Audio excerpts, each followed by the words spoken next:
भारत की तरह ही चीन एक बहुत पुरानी और महान सभ्यता है। संस्कृति है भारत की तरह ही। चीन ने विदेशी ताकतों की मार सही है। सालों तक दबाए जाने के बाद चीन अब दुनिया के नक्शे पर अपनी चमक दिखा रहा है। भारत की अर्थव्यवस्था $5.25 लाख करोड़ की है और चीन की 12,61,000 करोड़ की। चीन दुनिया का सबसे बड़ा एक्सपोर्टर है, एक आर्थिक महाशक्ति है। दूसरी सबसे बड़ी अर्थव्यवस्था है। सबसे बड़ी बात, 1981 से 2013 के बीच 68 करोड़ लोगों को चीन ने गरीबी से बाहर निकाला है। मानव इतिहास में इतनी तेजी से इतनी बड़ी संख्या में लोगों ने कभी गरीबी से अमीरी का सफर तय नहीं किया है। ये राजधानी बीजिंग का मुख्य रेलवे स्टेशन है। क्या आप यहां आकर इस बात का अंदाजा लगा सकते हैं कि ये चीन की राजधानी का स्टेशन है? यहां आप इस बात का भी अंदाजा नहीं लगा सकते कि ये उस देश का रेलवे स्टेशन है जहां 1 अरब 40 करोड़ से भी ज्यादा लोग हैं, यानी दुनिया की कुल आबादी के करीब 20% लोग इस देश में रहते हैं। आखिर वो कौन सी व्यवस्था है जिसने चीन की सूरत ही बदल दी है? बीजिंग शहर की खूबसूरती चीन के विकास की कहानी कह रही है। चीन ने अपने आर्थिक विकास के इस सफर में न अपनी आबादी को बाधा बनने दिया, न कम्युनिस्ट शासन को। चीन की तरक्की की इस कहानी की शुरुआत हुई 1978 में।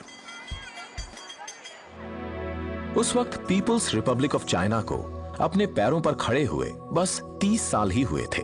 चीन की पहचान एक कम्युनिस्ट मुल्क के तौर पर थी, यानी एक ऐसा देश जहां निजी संपत्ति का अधिकार किसी को नहीं था। जो था वो स्टेट का था।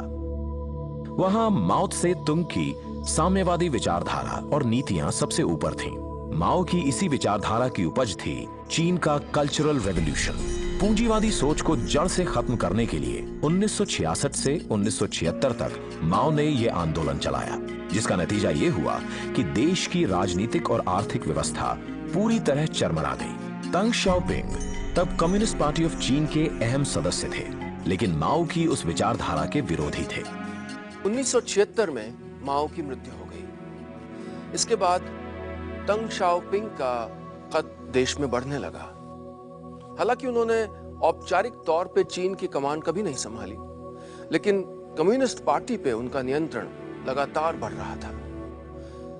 तंग शाओपिंग ने कम्युनिस्ट व्यवस्था और कम्युनिस्ट सोच से थोड़ा अलग हटके रास्ता निकाला। इस दौर को पीरियड ऑफ रीएडजस्टमेंट कहा गया।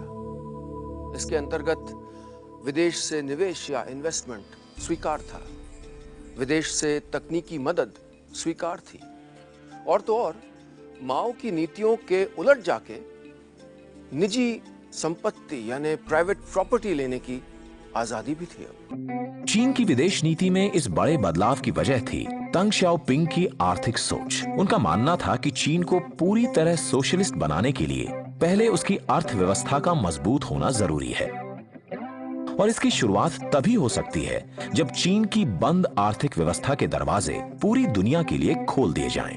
तंग शाओपिंग ने कहा, पीपुल्स रिपब्लिक ऑफ चाइना की नींव पड़ने के साथ हमारी सबसे बड़ी कमजोरी ये रही है कि हमने उत्पादन बढ़ाने वाले काम पर ध्यान नहीं दिया।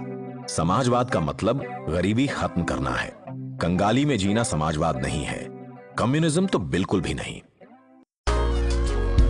आसमान छूती इमारतों से भरा शेनचेन चीन का सबसे युवा शहर है। आर्थिक स्तर पर यह देश में चौथे स्थान पर रहा है, लेकिन शेनचेन के विकास की यह कहानी बस उतनी ही पुरानी है जितनी चीन के आर्थिक सुधार की। 1979 तक यह शहर नहीं बल्कि एक छोटा सा गांव था जहां सिर्फ मछुआरे रहा करते थे। तंग शाओपिंग ने आर्थिक सुधारों की शुरुआत के लिए स्पेशल इकोनॉमिक जोन बनाने का फैसला किया। हांगकांग के सबसे नजदीक होने की वजह से शेनचेन को सबसे पहले इस प्रयोग के लिए चुना गया। शेनचेन आज चीन की अर्थव्यवस्था का सबसे बड़ा और सबसे मजबूत इंजन है। एक अनुमान के मुताबिक जल्द ही शेनचेन की अर्थव्यवस्था हांगकांग से भी बड़ी हो जाएगी। चीन को आज दुनिया की फैक्ट्री कहा जाता है। इसमें एक बड़ा योगदान शेनचेन का है। चीन में बिजनेस का एक उसूल है, वहां कोई सौदा छोड़ा नहीं जाता और किसी सौदे में नुकसान नहीं उठाया जाता। इसकी बहुत सी मिसालें आपको ईवू शहर में मिल जाएंगी। भारत के खरीदारों की कम कीमत में चीजें खरीदने की ख्वाहिश के कारण यहां से व्यापारी ईवू शहर पहुंच जाते हैं कम रेट में चीजें लेने के लिए। और चूंकि कोई सौदा छोड़ा नहीं जाता और किसी सौदे में नुकसान नहीं उठाया जाता, तो वहां के फैक्ट्री मालिक हल्की क्वालिटी की चीजें इनको बेच देते हैं। कम लागत और ज्यादा मुनाफे के लालच में भारतीय व्यापारी आपको बड़ी संख्या में ईवू शहर में मिल जाएंगे। चीन की सफलता की इस कहानी में कई लूप होल भी हैं, जिनका असर आने वाले दिनों में दिख सकता है। जैसे चीन की वन चाइल्ड पॉलिसी की वजह से अगले कुछ सालों में चीन में लेबर यानी मजदूरों की काफी कमी हो सकती है। अगर ऐसा हुआ तो दुनिया की फैक्ट्री कहे जाने वाले चीन में उत्पादन की रफ्तार धीमी पड़ सकती है।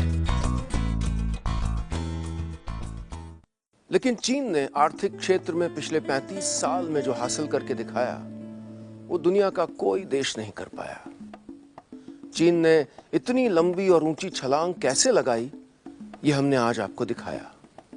क्या चीन के विकास के मॉडल से भारत भी कुछ सीख सकता है?